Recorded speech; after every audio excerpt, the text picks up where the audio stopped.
वो लड़की खाती अपन प्राण दे देता, लेकिन जाए से पहले कहता कि जब तार डोली जाई वही दिन शायद हो सकेला कि हमारा अर्थी जाए। एगो काम करी है कि अर्थी पर फेंकी है फूलवा,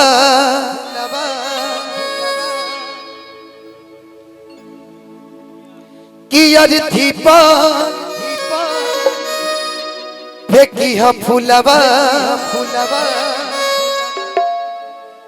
अपना डोली पचड़ के आज ये दीवाना के छोड़ के अपना ससुराल जाता रू, लेकिन कि तू छोड़ के जैबू ससुरा हो शमशान जैबू हम मार के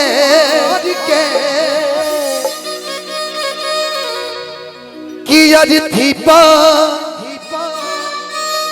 फेंकी है फूलवा, अपना डोली पचड़ के। जब अपना ससुरा जइहा एगो काम जरूर करी है, जब वहां से अपना ससुरा से जब नहीं रही है हमरा कब्र पे खाली जरूर जइहा, और कब्र पे तहरे नाम लिखल होई। हाँ, लीजा लीजा, हाँ, जो हुए तो धनंजय जी फीजा कि नैहरा से गोरी जब जा जा जा तरु तो जा। ये दीवाना आज भी तहरा खाती दुआ देता कि जहाँ रही सलामत रही, लेकिन हाँ, अब आगे हमार खा होई का होई ये हम खुद नहीं खिजाना। कि नैहरा से गोरी जब ससुरवा में जइहा खबर जब पइहा, ओढ़नी के कफन हमरा घर भेजबइहा, घर भेजबइहा। नैहरा से गोरी जब ससुरवा में जइहा खबर जब पइहा, ओढ़नी के कफन हमरा घर भेजबइहा, घर भेजबइहा। ओढ़नी के कफन हमरा घर भेजबइहा, घर भेजबइहा।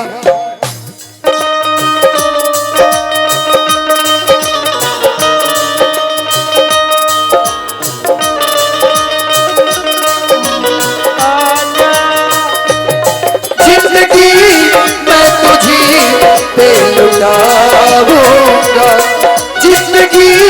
मैं तुझी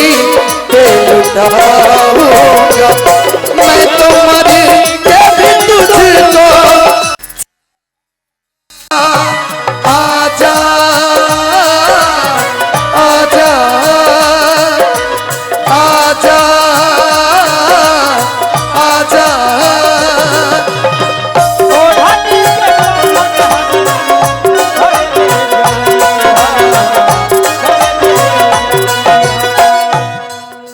लाल बहादुर भैया,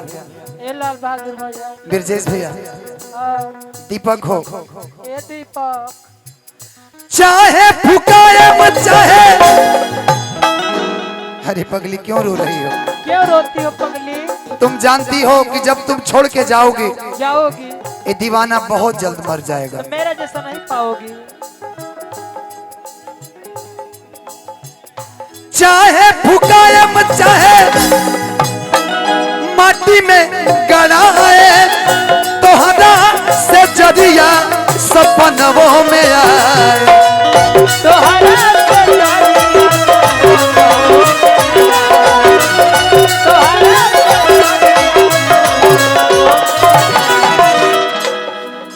आज चाहे फुकाए चाहे माटी में गड़ाए, तोहरा से जरिया सपनों में आए तोहरा से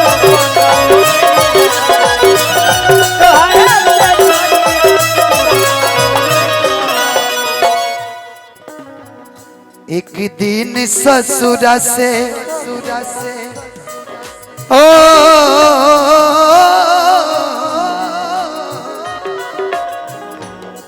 हे सनम ए सनम एक दिन ससुरा से नैहरा में अइहा कबर पर जइहा बस कुछ मत करिहा ओ कब्र पे 2 बूंद लोर जरूर गिरई है कि एक दिन ससुरा से अरे नैहरा में अइहा कबर पर जइहा कि 2 बूंद लोर हमारा कबर पर गिरइहा घर भेजबइहा नैहरा से गोरी जब ससुरवा में जइहा खबर जब पइहा ओढ़नी के कफन हमारा घर भेजबइहा घर भेजबइहा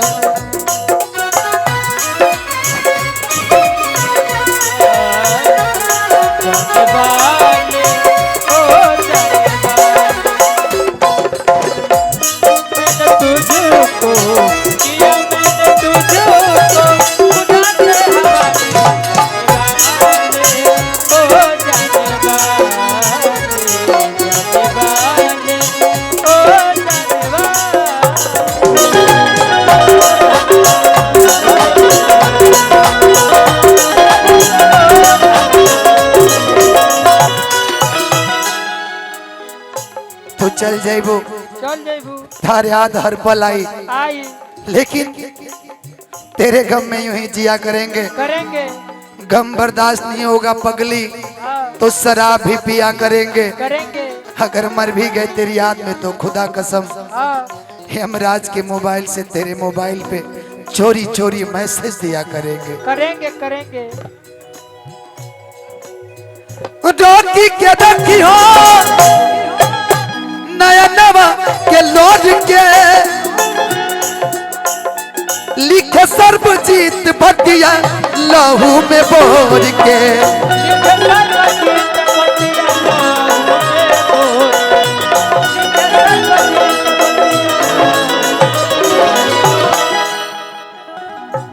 अरे रोकी के रखी हो ए करे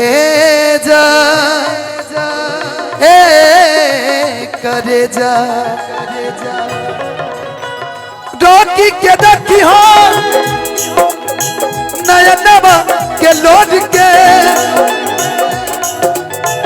लिखे सर्वजीत बटिया लहू में बोर के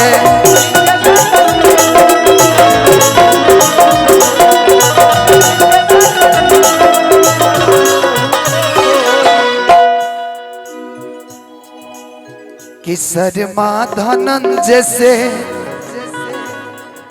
अरे नाता चलइहा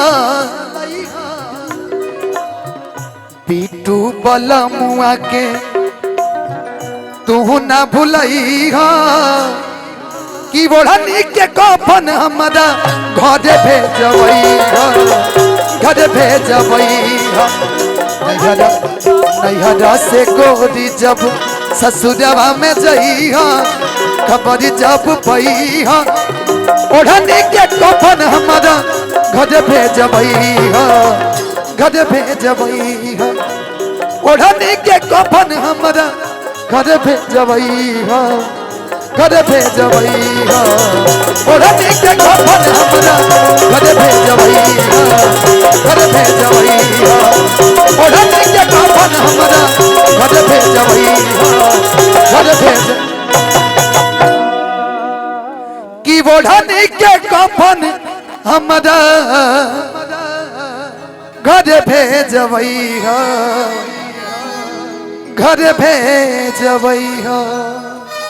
थैंक यू।